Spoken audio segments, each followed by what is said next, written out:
तो आज हमारे सामने डॉक्टर भीमराव अंबेडकर की आर्थिक सोच पर कुछ जानकारी है।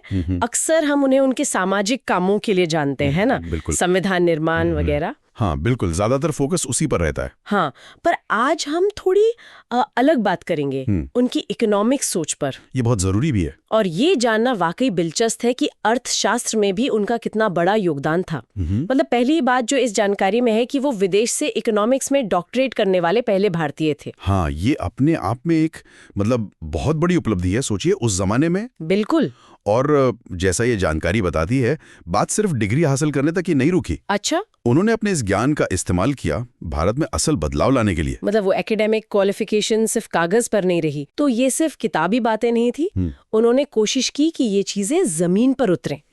कहाँ-कहाँ असर दिखता है इसका, ये जानकारी क्या कहती है? हाँ, तो ये जानकारी मुख्य तौर पर 3 एरियाज पर रोशनी डालती है। पहला है भारत की जल नीति, वाटर पॉलिसी। पानी की नीति।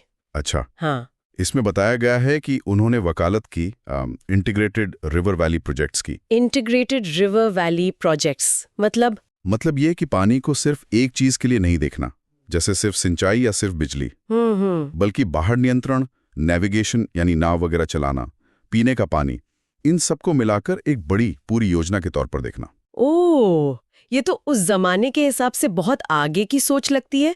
पानी को एक नेशनल रिसोर्स की तरह देखना, जिसके इतने सारे पहलू हैं। बिल्कुल, एक होलिस्टिक अप्रोच थी। अब सीधे तौर पर असर का जिक्र शायद यहाँ ना हो, पर ये उनकी दूरदर्शिता दिखाता है। सही बात है। और दूसरा क्षेत्र? दूसरा महत्वपूर्ण एरिया है भारतीय रिजर्व बैंक, आरबीआई की स्थापना में उनकी भूमिका। अच्छा, आरबीआई की नींव रखने में भी? ये कैसे? मुझे लगा था हिल्टन यंग कमीशन था। हाँ, वो कमीशन था, लेकिन ये जानकारी इशारा करती है कि अंबेडकर की एक किताब थी, the problem of the rupee, its origin and its solution. हाँ, सुना है मैंने इसके बारे में। तो इस किताब ने आरबीआई के, आप कह सकते हैं, वैचारिक आधार को बनाने में, उसके कॉन्सेप्ट को घड़ने में एक अहम भूमिका निभाई। मतलब देश के सेंट्रल बैंक की जरूरत क्यों है, वो कैसे काम करे, हाँ, उसकी क्या रूपरेखा हो, इस पर उनकी जो गहरी सोच थी उसका प्रभाव पड़ा। ये जानकारी ये बताती है। वाह, मतलब देश की इकोनॉमिक स्टेबिलिटी के लिए एक मजबूत इंडिपेंडेंट सेंट्रल बैंक कितना जरूरी है, ये वो तब समझ रहे थे।